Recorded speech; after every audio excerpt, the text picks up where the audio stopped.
as Theresa May faces down this no-confidence vote in her leadership tonight, she's scheduled to meet the 27 members of the European Council tomorrow. Earlier this week, she attempted to win concessions on the Irish backstop in order to get her deal past a parliamentary vote. But that's looking increasingly unlikely. RT's Peter Oliver joins me now live from Berlin. So, Peter, what's the reaction over there? Hello. Exasperation, frustration, certainly more than a little bit of confusion, particularly when it comes to why the Conservative Party have chosen to challenge Theresa May now. What we have heard coming out of Brussels ahead of that summit, though, is the EU27 have agreed 5 points, 5 key areas in which they'll be putting their argument across to Theresa May when they see her over the next 2 days. Those 5 really can be condensed to 2 much more succinct points. On the backstop regarding Ireland, that it's an insurance policy that nobody wants to use but has to be there, and that the withdrawal agreement, as agreed, cannot be changed and cannot be contradicted. Well, those same sentiments have been reiterated by German Chancellor Angela Merkel. We do not have any intention of changing the withdrawal agreement. This is the general position of the 27 member states, and therefore no changes can be expected at the end of our debates. I do still believe in and have hopes for an orderly British withdrawal. We don't have much time, but we still have time. You know yourself also from current news reporting that things are in flux still. I can say to the people in Germany that we work hard for an orderly withdrawal, but parallel to it, we are preparing for a hard Brexit. Well, ahead of that summit on Thursday and Friday, Donald Tusk, the European Council President, said that among the 5 talking points regarding the backstop and the withdrawal agreement that they had been discussing, that they'd also been discussing the EU27, what would happen in the event of a no-deal Brexit. Of course, they're also looking over their shoulders to see whether Theresa May will be the Prime Minister when she arrives in Brussels, or whether she'll arrive at all, of course, if they decide to, the Conservative Party decide they don't want her to continue. It does seem at the moment that they will, though. I'll leave you, though, with one bit of European reaction, European comment to this whole Brexit situation at the moment. It comes from former Italian Prime Minister Silvio Berlusconi, who's revealed that he says that he lights a candle every day praying for a second referendum. So, well, that's something at least, isn't it? Peter Oliver, thank you very much indeed for that update there from Berlin. Meanwhile, former Brexit Secretaries David Davis and Dominic Raab have unveiled an alternative to the Prime Minister's deal. The pair were last-minute additions to the launch of the A Better Deal, which describes itself as an alternative manifesto for leaving the EU. The plan does not include a single customs territory, so they say it would enable the UK to negotiate deals with other countries. It proposes to solve the Irish border problem with a 10-year extendable backstop and a commitment to put no infrastructure on the border. Finally, a mutual recognition of regulations would make sure control of animal health in Ireland remained in place. Meanwhile, sterling is expected to lurch either way, depending on the outcome of tonight's vote. If May wins, a 2% rise is expected. If she loses, the uncertainty that causes will push the pound down 3%. But in the last hour, the pound rallied as the city becomes confident of Theresa May's victory.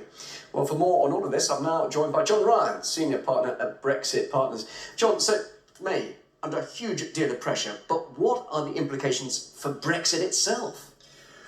Well, I mean, we're rolling towards a scenario with this that, you know, this is going to go on for months, right up until March, probably. Whatever happens tonight, we're going towards March, and we're looking at a possible no deal. That's one possibility. We also have the possibilities of a general election or a second referendum. But the deal as such, this deal that she keeps banging on about, is not going to go anywhere. And her credibility has been absolutely shredded. But she's talking to the EU now, she's doing these visits. Could she perhaps have made more compromises? But after all, I suppose, if the EU knew that they're going to be dealing with a hard Brexiteer in the long term like Boris Johnson, I suppose now, if she gets through, they'll think, well, she's through now, she's still a leader, we don't need to compromise at all. Well, they're not going to compromise. They've made the deal. They've got the deal. Not even if we have a change of leader. There's this idea that they're going to put in a hard Brexiteer if she loses today. Well, if they put in a hard Brexiteer, Boris Johnson hasn't got an earthly chance of getting in as Prime Minister. Polling by people who are responding in terms of general public saying Boris Johnson is their favourite person. He isn't among the people, the real electorate, the Conservative MPs. They were not put him forward as the two top MPs that could go forward to the membership of the Conservative Party. He has no chance. And hard Brexiteers are not going to get anywhere with the EU. But the EU, they don't want a no-deal situation, and yet you've raised that as a prospect along perhaps with a no-referendum situation. But a no-deal, is that probably going to be more likely? Well, I'm advising my clients for the last 6 months, be prepared for the worst possible contingency, which is no deal. And they are now ramping up their own preparations for no deal in Europe themselves. There is no way, the big issue of the backstop, that's not going to change. Because even if the EU all got together and actually said, we want to change that, the Irish Republic government would fall, the election campaign would be run on a basis of that we're going to oppose this and we're going to veto this plan without the backstop. So this is not going to happen. And anyway, the backstop is a really related customs union and internal market and lots of other different things that they're interested in. The legitimacy of the EU, which has got other big problems in the background besides Brexit, is on the line here. So they're not going to do that. But you don't think that majority consensus, that feeling in Parliament of a no-deal scenario being bad news? Most MPs, by the sounds of things, don't want that situation. That's right. So this is where you have to say, on the one hand, for the businesses, you have to prepare for it, because the Parliament's incapable of getting any kind of resolution anywhere along the line. So we might get a situation where we're going towards a no deal by default, in a way, even though they didn't really want it to happen. You say prepare for a no deal. Many people say no deal is not a problem. What do you mean by be prepared? Is it bad news for business, or is it, as many are saying, this is just what we need to do? Get on with no deal. Yeah, but it's like Brexit means Brexit. Let's get on with it. Get on with what? What are they going to get on with? We're going to go on WTO rules. What does that mean? The people keep making this assertion that we're going to go to WTO rules. This is not going to be a happy place for the British economy. Just explain why not? People keep saying about tariffs and how more expensive things will be if we did that. Yeah, well, we are a service-based economy, and WTO rules mostly deal with goods. So if you're a service-based economy and you don't really have that infrastructure in place in the WTO, you're going to be in a very tricky position, especially our banking sector, which will find it very, very difficult. Now, they are doing what is necessary to actually mitigate the risk here.